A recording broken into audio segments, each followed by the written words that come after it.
funny photographs of people clowning around in yoga postures, which was actually a major article in the Sunday Times supplement magazine, the magazine supplement for Sunday Times, New York Times. It was written by a senior science writer, an award-winning senior science writer, about how yoga can wreck your body. Let me state right at the outset that I think this is a great conversation to be having.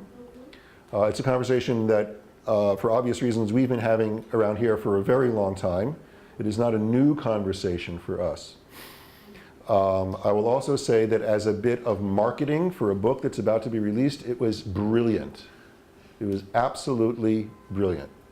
Because on the strength of that article, it shot to the top of the yoga category on Amazon. Not that I obsessively checked that category or anything, but I just happened to notice as I was perusing the web, trying to see where yoga anatomy was, that it shot to the top on pre-orders.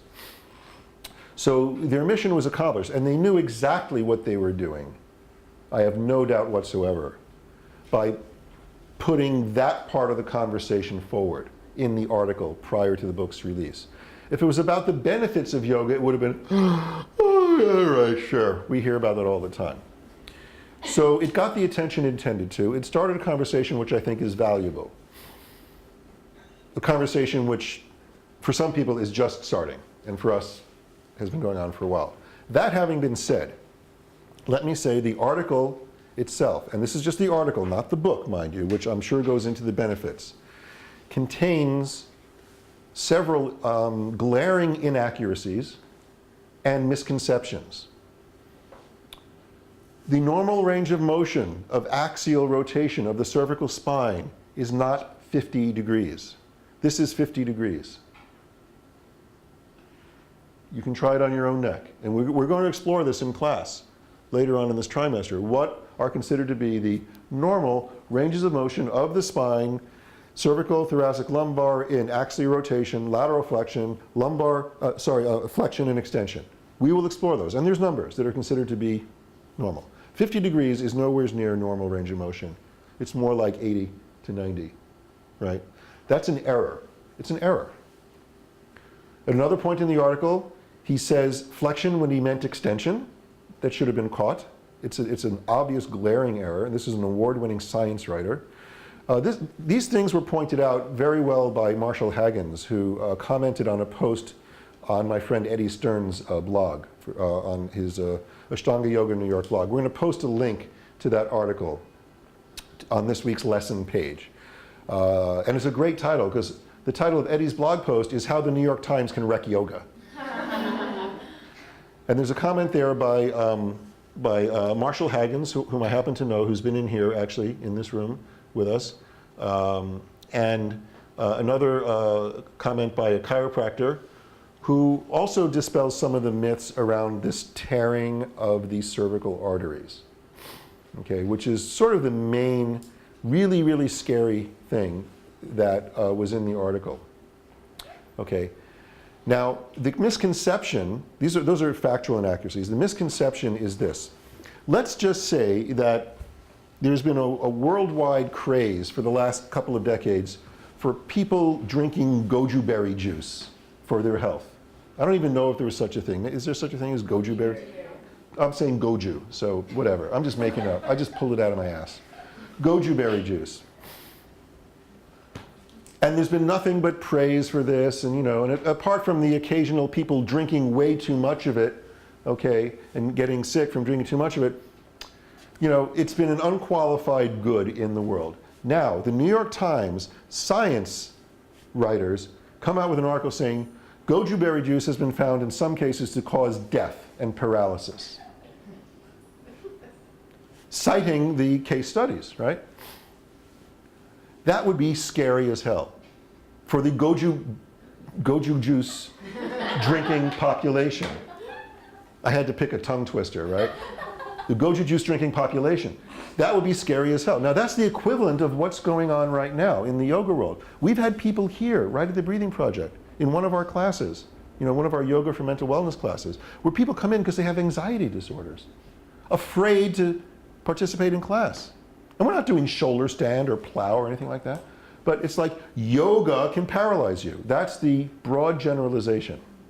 Okay? And there's people who are really benefiting from this who are now scared, which I think is very unfortunate. Let's just say that instead of yoga, he used the proper term asana practice. Let's just grant him that. Because to equate yoga with asana practice is a very deep and false, connection there. It's a conflation. So let's just say he really meant asana practice. It would be like, you'd have to turn asana practice into something it isn't in order to talk about it that way. It is not goju berry juice. It's not a drug. It's not any kind of agent that has its own distinct or separate properties apart from the person using it. That is true of a juice or a chemical of any kind. You can analyze its properties and you can say it has this particular effect on most people, but these people here, because of X, Y, and Z, it's going to have this effect which is dangerous. You can say that, and we do that all the time with foodstuffs and chemicals and drugs and so on. Yoga is not a drug. Okay? It's not even, asanas are not things. There's no such thing as an asana. Okay? In order for downward dog to show up in the universe, an individual, breathing, human being with a history and a body and a genetic inheritance and all of that is going to have to put their body into a shape. Then we can say, oh, look, there's downward dog. What we're really saying is Leah doing downward dog. You cannot pull the down dog out of that and say, look, here it is, and it has these properties. So what this article did was it did something like that to things like shoulder stand and plow and headstand. And it said, shoulder stand, plow, and headstand are dangerous. It didn't say, when certain people do it, who have certain things going on in their body in a certain way, it can be dangerous.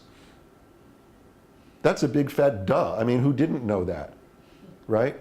And the other thing it didn't do, the article, which is pointed out in these comments to Eddie's thing that I'll post, is it did not place yoga on the spectrum of risky behavior. There is an assumption of risk that every single human being takes when they leave their house in the morning. There's an assumption of risk you take by getting out of bed and staying in your house all day. It's admittedly on the lower end of the risk spectrum in terms of the activities you're going to do. On the other end of the risk spectrum are things like riding a rice burner without a helmet, one of those motorcycles that you see zooming along the West Side Highway, right? Or skydiving, or shark fishing, in a wetsuit. There's really risky behavior that humans participate in. Somewhere between those two extremes are things like football, soccer, working out at the gym, okay? Having a class with a personal trainer. Any kind of sport or fitness activity you could possibly name is going to be somewhere in that spectrum of risk. And I hope the book does this. They certainly didn't do it in the article. And again, I want to be clear, I'm not talking about the book. I haven't seen the book.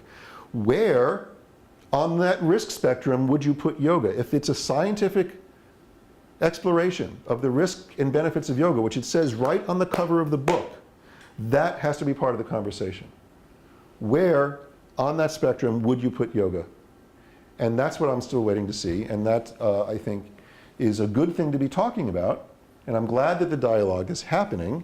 It's just unfortunate that such an esteemed science writer has made such glaring factual errors in the article and bought into a really deeply rooted misconception that's held not just by him, but by many yoga teachers and even some of the ancient texts. They'll say, oh, this asana banishes that problem. It's right there in the Sanskrit.